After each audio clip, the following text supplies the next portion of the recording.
Dear Senator, dear members of the board, dear faculty and students and staff, ladies and gentlemen. But first of all, let me start with Lisa, and to thank you for your remarkable speech.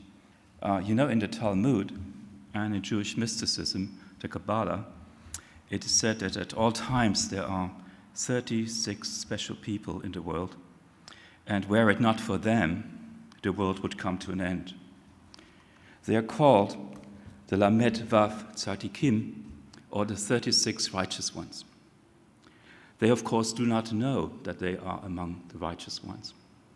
But I say that now because I always thought that Lisa must be one of the 36 righteous ones, and if not her, who? Ladies and gentlemen, dear students, today we celebrate the opening of our 15th academic year, and I had the privilege to spend nearly a decade as dean and then as president of the school. After all this time, when all that had to be said and done has been said and done, it remains for me to say thank you. You will forgive me, however, if I won't mention people individually. That would take too much time and remind us of those long and boring thank yous at the Oscars. So allow me to be a bit more categorical when I express the thank yous. First of all, of course, to the Hertie Foundation for supporting the school over all these years and for putting their trust in us. I'd like to thank the colleagues in the President's office who ran an impeccable and efficient ship over these years and who have become more friends than staff as we went on.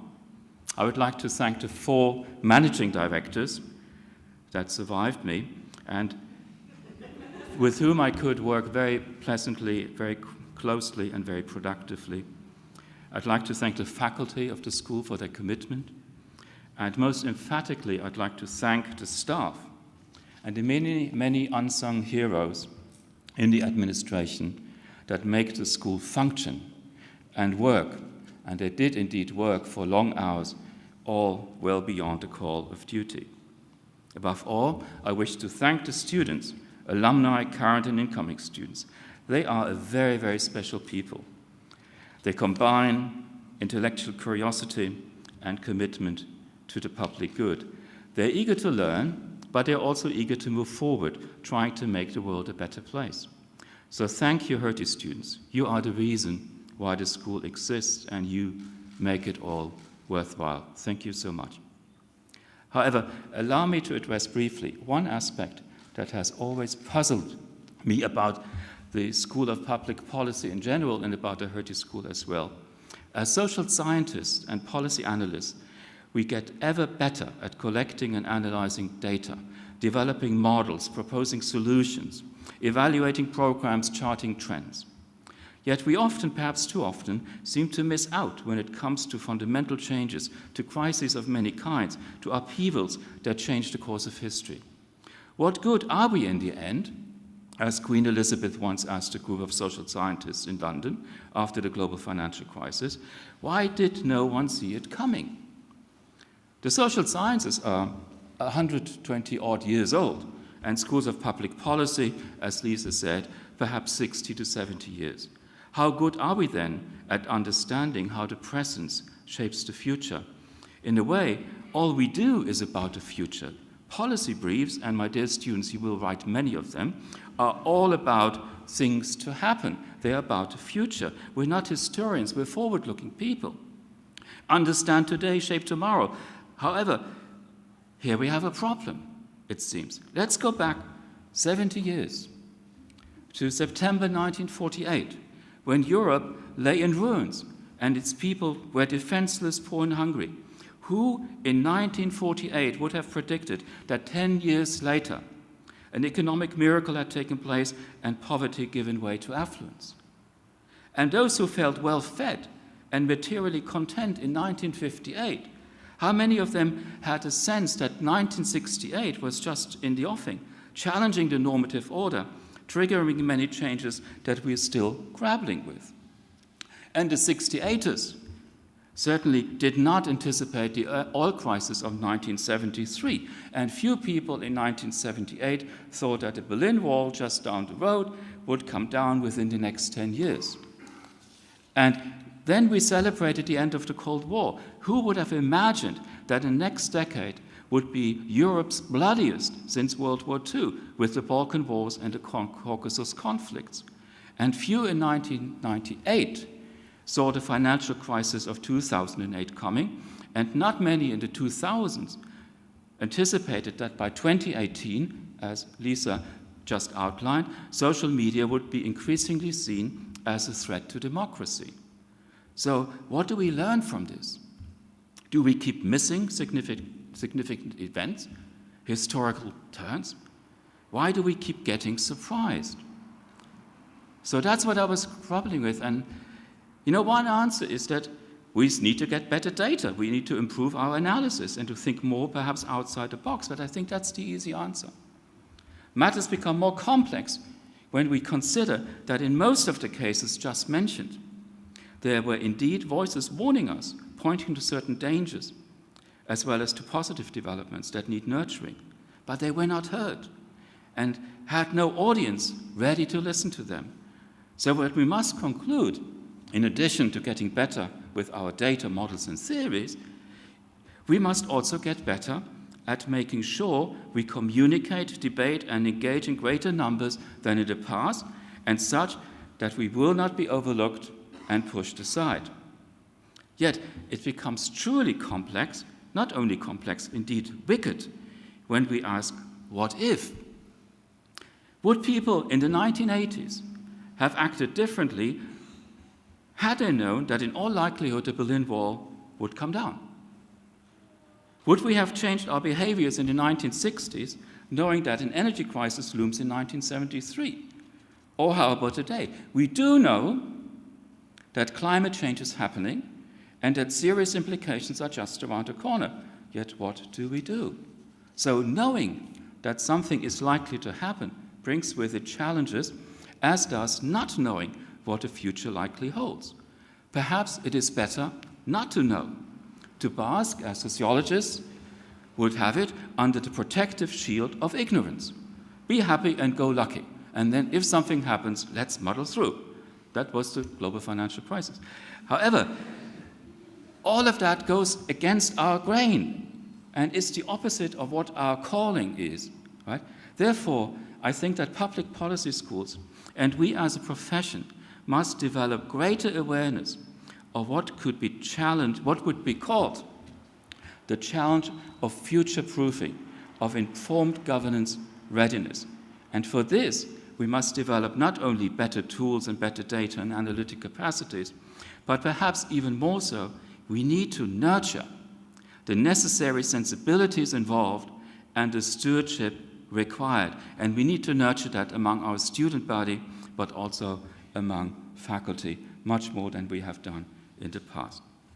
And if we do so, and perhaps at some point, and against all odds in these uncertain times, we will have a situation where, in the words of Poet Laureate Seamus Heaney, we can see, and I quote, that hope, history, and reason rhyme. Let hope, history, and reason rhyme. Which brings me, of course, to Henrik Enderlein. As you know, or as you may not know, I don't think you know, or most of you don't. A few months ago, Henrik, as the incoming president, graciously organized a roast and toast in my honor, and in his speech, he listed 3 allegedly outstanding things about me, which I won't repeat here, but only to say that I now feel compelled to say 3 outstanding things about Henrik. However, his list of 3 made my task for today considerably easier, for I had started to compile a best of Henrik list already last April, and soon arrived at a number, Lisa, you remember, 36. Right? So here are 3 outstanding features about our new president. First, Henrik is Hertie. It seems he came here right from grade school, but what we do know, he came here at the very beginning of the Hertie School. He was actually part of my own transition team in the winter of 2008-2009 when I prepared for the school's leadership. He was instrumental in all the major developments and achievement at the school over these years. So I tell you a secret, his name is actually not Henrik Enderlein. The H stands for Hertie. His name is Hertie Enderlein. And you can think of it similar like Xerox and copying machine, Google and search machine, Hertie, Henrik Enderlein. It's all the same. So that's the first outstanding thing about Henrik, that he is actually misnamed. And then Henrik is also he's a rare species. He's not an endangered species, he's rare. He embodies the extraordinary combination of a top academic, and we heard that already in Mr. Martin's speech, and that we haven't mentioned so far, with being a devoted teacher. And not only top academic and devoted teacher, but he also understands politics, and he loves politics. Right? So people who understand politics, but they don't like politics, but he does both. And then, look, just consider this. How many academics have the ear of a Habermas and the attention of a Macron? How many economists would even bother to develop, let alone teach a course for and to non-economists? For too many, it would be a sacrilege.